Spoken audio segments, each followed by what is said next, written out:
मैं रात को बर्तन धोने के बाद अपने कमरे में जाने लगी थी जब मेरी सास कहने लगी, शमाइला आज रात को मेरे कमरे में रुक जाओ, मेरी तबीयत ठीक नहीं है, रात को मुझे उठकर वॉशरूम में जाना पड़ता है।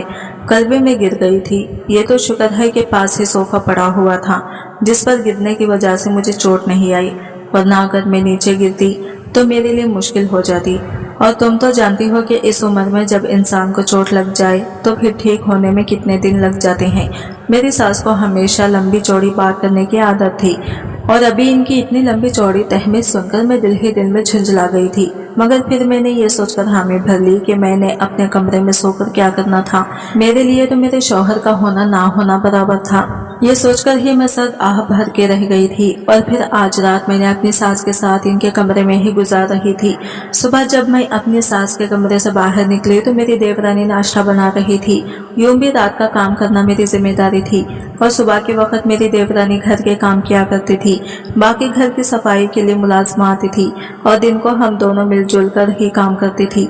जब मेरी देवरानी ने मुझे सास के कमरे से निकलते हुए देखा तो हैरत से पूछने लगी कि क्या आज पूरी रात आपने अम्मा के कमरे में गुजारी थी। मैंने सरसरी अंदाज में इसे जवाब दिया तो कहने लगी कि कितनी हैरत की बात है, आपको भला शफीक भाई रात भर अपने से दूर कैसे रहने दे सकते हैं। मेरे शौहर को देखें, वो तो मुझे एक पल के लिए भी नहीं छोड़ते। तब इसकी बात पर मैं सर आह भर कर रह गई थी। अब भला मैं इसे इस बात का क्या जवाब देती। मैं फिर खामोशी से अपने कमरे में पलट आई थी और अपने शौहर के हाफिज जाने के लिए कपड़े पर लेस करने लगी थी। शाम को जब हम सब खाना खा रहे थे तब मेरी सास ने मेरी देवरानी को अपने पास रुकने के लिए कहा। यह सुनकर मेरी देवरानी और देवर दोनों एक दूसरे को देखने लगे थे। मेरा देवर इसे आंखों ही आंखों में इशारे करने लगा था। मैं ये सब देख रही थी और समझ भी रही थी कि मेरा देवर इससे क्या कहने की कोशिश कर रहा है।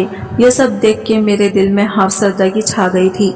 मैंने एक नजर अपने शौहर को देखा जो सबसे बेनियाज होकर खाना खाने में मसरूफ था। इसे इस बात की कोई परवाह नहीं थी कि यहाँ पर क्या बात हो रही थी। अगर मेरी सास मेरी देवरानी के बजाय मुझे यह बात कहती तो भी मेरे शौहर ने इस बात पर भी किसी रद्द अमल का इजहार नहीं करना था। रात को जब मैं बर्तन धो रही थी तभी मेरी देवरानी मेरे पास हिचकिचाते हुए आई और हाथों की उंगलियां मरोड़ते हुए मुझे कहने लगी कि भाभी मैं आपसे एक बात कहना चाहती हूँ। मुझे अंदाजा तो हो गया था कि वो क्या कहना चाहती है, मगर मैंने खुद को मसरूफ जाहिर करते हुए इससे कहा कि क्या बात है, क्या कहना चाहती हो। वो कहने लगी कि अगर आप मेरी जगह पर अम्मा के कमरे में रुक जाएं तो देखें, आपके शौहर तो आपको इस बात पर कुछ भी नहीं कहते, मगर आदिल मुझसे खफा हो जाएंगे। बात इसकी भी ठीक थी। मैंने एक नजर इसके चेहरे की तरफ देखा। इसके चेहरे पर दंग रंग बिखरे थे, आंखों में जैसे खुमार उतरा हुआ था। मैं फिर इस बात में सर हिलाकर इसे कह दिया कि ठीक है, मैं आज तुम्हारी जगह पर रुक जाऊंगी। फिर मैं जब अपने सास के कमरे में आई तो वो भी एक पल को मुझे देखकर हैरान रह गई, मगर उन्होंने इस बारे में ज्यादा सवाल नहीं किया था। शायद वो भी अपने दोनों बेटों की फितरत अच्छे से जानती थी। मुझे अपनी सास पर हैरत होती थी कि उन्होंने कभी मुझसे इस बारे में सवाल क्यों नहीं किया था। हमारी शादी को 3 माह का अरसा गुजर गया था। हम दोनों की शादी एक साथ ही हुई थी। मेरी देवरानी पर अल्लाह ने अपना करम कर दिया था, वो माँ बनने वाली थी, जबकि मेरे तो अभी तक दूर दूर तक आसार ही नहीं थी। और ऐसा हो भी कैसे सकता था। यह ख्याल आते ही मेरा दिल उदास हो गया था। मेरी सास ने कभी इस बारे में मुझसे कोई सवाल ही नहीं पूछा था कि अभी तुम्हारी खुशखबरी क्यों नहीं है। इस वक्त भी वो मुझे देखकर मुतमईन हो गई। फिर कहने लगी कि यह भी अच्छा हुआ कि तुम ही आ गई, वरना नगीना तो बहुत ही ज्यादा लापरवाह है। वो तो ऐसे गहरी नींद सोती है कि अगर मैं इसे उठाऊं भी तो भी इसके कानों तक मेरी आवाज ही नहीं जाती, जबकि तुम मेरी पहली ही पुकार पर उठ जाती हो। मैंने इनके बात पर किसी रद्द अमल का जाहिर नहीं किया था, खामोशी से अपनी जगह पर लेट गई थी। आधी रात को मेरी सास की तबीयत खराब होने लगी। मैं इनके लिए जब पानी लेने के लिए किचन में आई तो सामने ही मेरी देवरानी खड़ी थी और ना जाने वो आधी रात को चाय क्यों बना रही थी। इसे देखकर मैंने इसकी मौजूदगी का सबब पूछा तो वो खुद से गड़बड़ा गई, मगर इस वक्त मैं भी जल्दी में थी। फौरन इसे अपने सास के कमरे में वापस आ गई थी और फिर जब मैं दोबारा अपने बिस्तर पर आकर लेटी तो इस बात को मैं भूल गई थी। दिन ब दिन मेरी सास की तबीयत खराब होती जा रही थी और रोजाना ही मुझे इनके कमरे में रुकना पड़ता था, जबकि मेरी देवरानी बिल्कुल भी मेरी सास के पास रात भर रुकने के लिए तैयार ही नहीं थी। मेरे शौहर को भी इस बात पर कोई एतराज नहीं था। वो तो जैसे इस बात पर शुक्र करते थे। इनका रवैया देख देख कर मैं करती रहती थी और सोचती थी कि इन्हें शादी करने की क्या जरूरत थी और अगर शादी के काबिल नहीं थे, अगर वो किसी औरत की जरूरत को पूरा नहीं कर सकते थे, तो उन्होंने मेरी जिंदगी क्यों बर्बाद की। ये किनका भाई था जो अपनी बीवी को एक लम्हे के लिए भी नहीं छोड़ता था, और एक वो थे जिन्हें शायद औरत जात में कोई दिलचस्पी नहीं थी। वो अपनी माँ को शादी से साफ मना भी कर सकते थे, यूँ मेरी जिंदगी बर्बाद होने से बच सकती थी। मगर अब क्या हो सकता था। मैं मारे बंधे दिन गुजार रही थी और सबर के खून पीकर ये सब बर्दाश्त कर रही थी। मगर अब मैंने सोच लिया था कि मैं इनसे दो टोक अंदाज में बात करूंगी, इनसे पूछूंगी कि आखिर ये सिलसिला कब तक चलेगा। और फिर आज जब वो हाफिज से घर आए तो आज मैंने इनसे साफ अंदाज में बात कर ली थी। वो हैरत से मेरे मुंह की तरफ देखने लगे। इन्हें मुझसे इतनी साफ गोई की उम्मीद नहीं थी। जब भी वो मुझसे कहने लगे कि मैं एक हकीम से अपना इलाज करवा रहा हूँ, जल्दी ही मैं सेहतयाब हो जाऊंगा, तुम्हें मुझसे कोई शिकायत नहीं रहेगी। ये बात उन्होंने नजरें चुराते हुए कही थी। इसका मतलब था कि इन्हें भी इस बात पर इतना यकीन नहीं था। मैं फिर मायूसी से इनके पास से उठकर अपने सास के कमरे में ही आ गई थी। यूं भी इनके पास रुकने का मुझे फायदा भी क्या था। आज फिर रात को मेरी सास की तबीयत खराब हो गई थी, और आज जब मैं इनके लिए पानी लेने के लिए किचन में आई तो मैंने अपने देवरानी के कमरे से अजीब और करीब आवाजें सुनी थी। मैं हैरान और परेशान रह गई कि ये सब क्या था। पहले भी मैंने कितनी ही बार इनके कमरे से रात को ऐसी ही आवाजें सुनी थी, और मैं ये देखकर ही शर्म से पानी पानी हो गई थी कि इन दोनों को इस बात का भी एहसास नहीं था कि घर में इनके अलावा और भी लोग मौजूद थे, और वो अपने जज्बात में इस हद तक बह जाते थे कि इन्हें खुद पर कंट्रोल ही खत्म हो जाता था। सास को दवा खिलाने के बाद मैं इनके कमरे से बाहर आ गई, और फिर देवर और देवरानी के कमरे के बाहर खड़ी होकर मैं अंदर से आने वाली आवाज़ों को सुनने लगी थी। अब मेरे लिए अपने जज्बात पर काबू पाना बहुत मुश्किल हो गया था। जब मैंने दरवाजे की लॉक से अंदर झांक कर देखा तो इन दोनों को इस हालत में देखकर मेरे लिए भी खुद पर काबू पाना बहुत मुश्किल हो गया था। और फिर मैं जब अपने कमरे में आई तो मेरे शौहर बिस्तर पर सो रहे थे। अब मैं इनके साथ जाकर लेट गई। वो इस अचानक अफतार पर तैयार नहीं थे। वो गड़बड़ा कर रह गई और मुझे देखकर कहने लगी, क्या बात है, तुम्हारी तबीयत ठीक है? अचानक से तुम्हें क्या हुआ है? मगर इस वक्त मेरे ज़हन पर सिर्फ एक ही चीज सवार थी, और जो कुछ मैं देखकर आई थी इसने तो मेरे अंदर की आग को बढ़ा दिया था। तभी मैं अपने शौहर से इस बात का तकाजा करने लगी कि आप मुझे मेरा हक दें, वरना मैं शोर मचाकर सबको इकट्ठा कर लूंगी, सबको आपकी इस बात के बारे में बता दूंगी। पहले तो वो कितनी देर बेयकीनी से मुझे देखते रहे, फिर एकदम वो गुस्से से मुझ पर धाड़ कर बोले, तुम निहायत ही बेशर्म और बेहया लड़की हो। तुम्हें बिल्कुल भी इस बात का एहसास नहीं है कि तुम अपने शौहर से क्या कह रही हो। शरीफ औरतें तो यह बात अपनी जबान पर लाते हुए भी शर्म से पानी पानी हो जाती हैं, और तुम किस धड़ल्ले से इस ख्वाहिश का इजहार कर रही हो। इनका गुस्सा देखकर मैं भी गुस्से से फट पड़ी। इन्हें कहने लगी कि आपने आखिर मुझसे शादी क्यों की है? इतना टाइम गुजर गया है और अभी तक आपने मेरा हक अदा नहीं किया। मैं आपकी अम्मी को यह बात बता दूंगी, इनसे पूछूंगी कि आखिर उन्होंने आपकी शादी क्यों की है। मेरी ये बात सुनकर मेरे शौहर ने मेरा आगे हाथ जोड़ दिए। मुझे कहने लगे कि किसी को भी यह बात मत बताना, मेरी इज्जत तुम्हारे हाथ में है। तुम नहीं जानती कि मेरी बहुत बदनामी होगी। अम्मी को यह सब सुनकर बहुत दुख होगा। मैं इन्हें दुख नहीं देना चाहता। मैं तुमसे वादा करता हूँ कि मैं अपना इलाज करवा रहा हूँ और मैं जल्दी ही ठीक हो जाऊंगा। तुम्हारी सारी शिकायतों को मैं दूर कर दूंगा। इनकी आंखों में आंसू और इनका नरम लहजा देखकर मैं भी नरम पड़ गई थी, और फिर वहां से उठकर मैं दोबारा से अपने सास के कमरे में आ गई थी। यूं भी अब मेरे लिए भी खुद पर काबू पाना बहुत मुश्किल हो गया था। अब हर दूसरे से तीसरे दिन जब रात को मैं अपने देवर देवरानी के कमरे से यही आवाजें सुनती और अक्सर देवरानी को किचन में मौजूद पाती तो मुझे ये देखकर बहुत हैरानी होती थी, और सबसे ज्यादा हैरत तो मुझे अपने देवर पर होती थी कि वो आखिर ऐसा क्या इस्तेमाल करता था जिसके बिना पर इसकी बीवी इससे इस कदर खुश थी, और हर रात वो कितनी देर तक ये अमल करते रहते थे। मगर शर्म का लिहाज करके मैं अपने देवर से ये बात नहीं पूछ सकती थी, और एक दिन फिर से जब मेरे लिए खुद पर काबू रखना मुश्किल हो गया तो तभी मैं अपने शौहर के पास आ गई और फिर इससे अपने हक का तकाजा करने लगी थी। ना जाने कैसे मेरी आवाज बुलंद हो गई थी। अब तो मैं ऊंची ऊंची आवाज में रोने लगी और इन्हें कहने लगी कि आपने मेरी जिंदगी बर्बाद कर दी है, मेरी खुशियों को तबाह कर दिया है। जब मैं दूसरी शादीशुदा औरतों को अपनी अज़दवाजी जिंदगी में खुश और मुतमईन और मसरूर देखती हूँ तो मेरे अंदर खाली खला पड़ जाता है और मेरे लिए अपने जज्बात को काबू रखना मुश्किल हो जाता है। आखिर आपको इस बात का एहसास क्यों नहीं है कि आपके निकाह में एक जीती जागती औरत है जिसके एहसास हैं, जज्बात हैं, मगर आपको तो इस बात की कोई परवाह ही नहीं है। मगर उन्होंने मेरी किसी बात का जवाब नहीं दिया। खामोशी से वो सर झुकाए बैठे रहे थे। और फिर जब मैं कमरे से बाहर निकली तो ये देखकर मेरे पाँव के नीचे से जमीन निकल गई थी, क्योंकि बाहर मेरी देवरानी खड़ी थी और जो कुछ मैंने अपने शौहर से कहा था इसने वो सब कुछ सुन लिया था। मैं इसे देखकर वहां से रास्ता बदलकर गुजरने वाली थी, जब भी वो मुझे कहने लगी कि भाभी आखिर आपने ये बात किसी को क्यों नहीं बताई? आप इतने टाइम से ये सब बर्दाश्त कर रही हैं, आपको यह बात किसी को बतानी चाहिए थी। इस मसले का कोई ना कोई हल निकालना चाहिए था, मगर आप क्या जाहिल औरतों की तरह खामोशी से ये सब सहती गई। इसकी बात पर मैं खामोशी से सर झुका कर रह गई थी। यूं भी शर्म के तकाजे की वजह से मैंने ये बात किसी को बताई थी और मैं नहीं जानती थी कि इसका हल भी किया जा सकता था। तभी वो कहने लगी कि मेरे पास आपके इस मसले का ये हल है। अगर आप मुझे पहले यह बात बता देती तो मैं आपको इस बारे में पहले ही बता देती, मगर अभी भी देर नहीं हुई। मुझे लेकर किचन में आ गई और मुझे कहने लगी कि जैसा जैसा मैं कहती हूँ वैसा वैसा आप करती जाएं। वो क्या कर रही थी, मैं भी बेख्याली के आले में इसे देखे जा रही थी। यूं भी मुझे इस बात पर यकीन ही नहीं था कि मेरा शौहर भी मेरे साथ नॉर्मल हो सकता था। यही सोचकर मैं इसकी तमाम सरगर्मियों को बेजारी से देखती रही थी। फिर इसने मुझे कप में काले रंग का खवा बनाकर दिया, जो देखने में निहायत ही सिया था। वो मुझसे कहने लगी कि यह अपने शौहर को जाकर पिला दें, आपकी सारी शिकायत दूर हो जाएगी।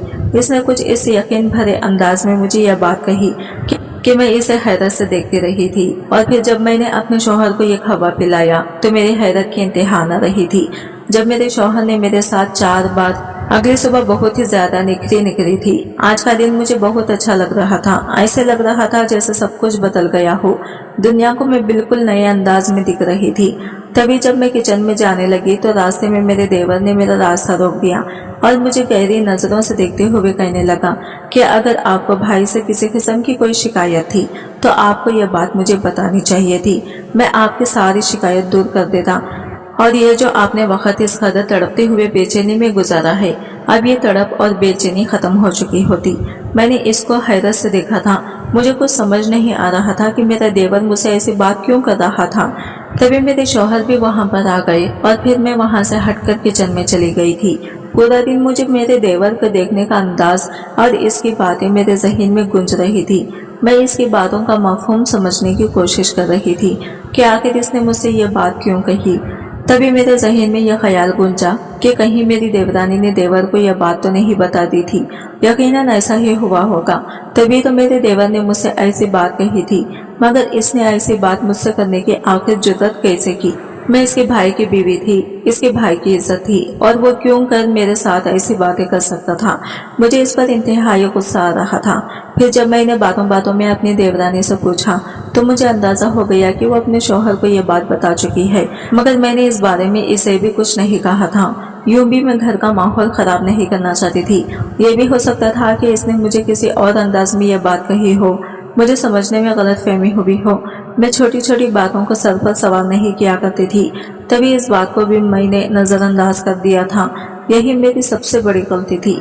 रात को फिर जब मेरी सास ने मुझे अपने पास रुकने को कहा तो आज मैंने इनके पास रुकने से इनकार कर दिया था, क्योंकि मुझे अब मालूम हो गया था कि मैंने अपने शौहर से अपना हक कैसे वसूल करना था।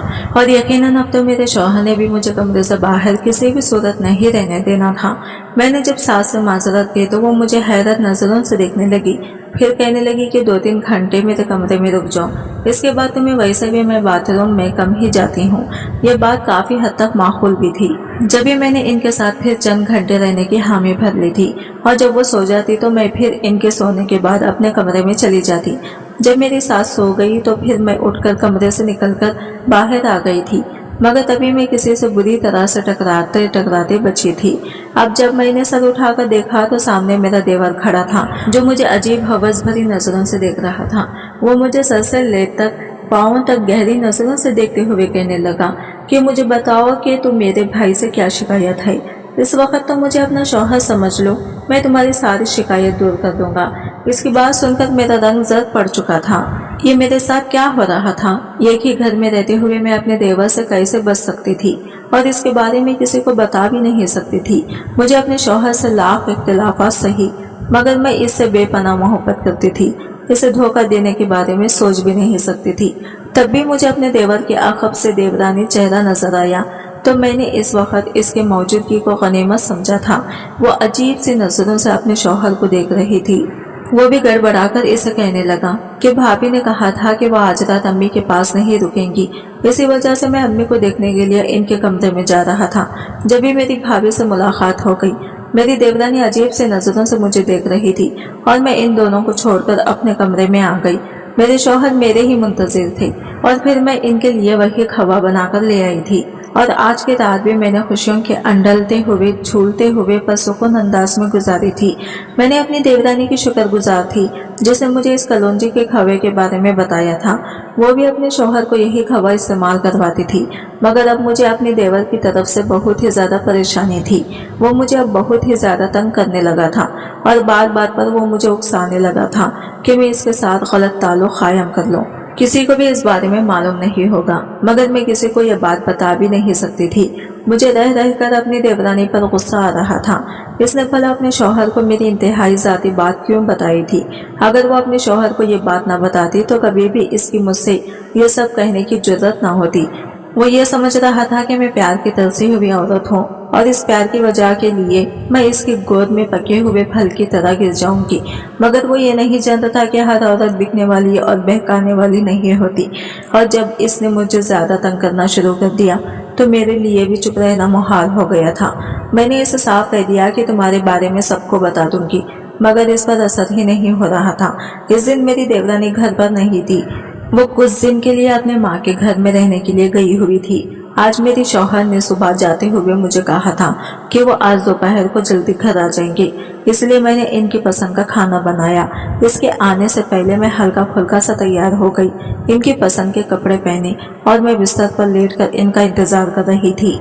ना जाने कब फिर मेरी आंख लग गई, मुझे कुछ अंदाजा नहीं हो सका। एक अजीब सा एहसास से मेरी आंख खुली थी। मुझे अपने इंतहाई करीब किसी की गरम गरम सांसों का एहसास हो रहा था।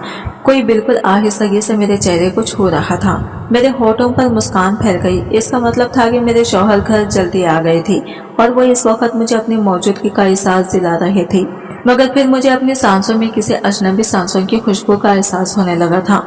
तभी मैंने झट से अपनी आंखें खोल दी थी और अब जब मैंने सामने देखा तो मेरा देवर आंखों में अजीब से हवस लिए मुझे देख रहा था। मैं इसे अपने इंतहाई पास देखकर घबरा गई। इससे कहने लगी कि तुम यहाँ पर क्या कर रहे हो, फौरन यहाँ से हट जाओ। मगर वो जैसे सुन ही नहीं रहा था। इस पर जैसे खुमार छा रहा था। वो मुसलसल मेरे साथ जबरदस्ती करने लगा। मैं रो रही थी, चिल्ला रही थी, इसे खुद से दूर रहने के लिए कह रही थी, मगर इस वक्त इस पर किसकी बात का कोई असर ही नहीं हो रहा था। तभी एकदम इसे किसी ने झटके से पकड़कर पीछे खींचा। अब जब मैं संभली और नजर उठाकर देखा तो सामने मेरे शौहर खड़े थे। वो इसके मुंह पे दर पे थप्पड़ मारने लगे थे। तभी मेरा देवर कहने लगा कि मुझे आपकी बीवी ने खुद यहाँ पर बुलाया था और इसके उस आने पर मैं ये सब कर रहा था। ये सुनकर मेरा हैरत से मुंह खुले का खुला रह गया था। मैं खौफ के आलिम में अपने शौहर को देखने लगी। अगर उन्होंने मेरी देवर की बात पर यकीन कर लिया तो ना जाने क्या होगा। मैं इन्हें कहने लगी कि यह गलत है, ये झूठ बोल रहा है, ऐसा नहीं है, मैं ऐसा सोच भी नहीं सकती। उन्होंने मेरे देवर की किसी बात पर कोई यकीन नहीं किया था। इसे कहने लगे कि मेरी बीवी ऐसी नहीं है, इसने तब कोई गलत कदम नहीं उठाया जब मैं इसके हुकूक अदा नहीं कर सकता था, और अब तो हम दोनों में सब कुछ ठीक हो गया है, अभी ऐसा क्यों कर सकती है। इसके बाद मेरे शौहर ने मेरे देवर को घर से निकाल दिया था। इन्हें इनके हिस्से की जायदाद देकर अलहदा कर दिया था। मेरी सास ने बहुत बार पूछा कि तुम दोनों भाइयों में आखिर किस बात में लड़ाई हुई है, क्यों तुम अपने भाई की शक्ल भी देखने की रावदार नहीं हो, मगर मेरे शौहर हर बार खामोश रह जाते थे। उन्होंने मेरी सास से भी इस बात को छुपाया था।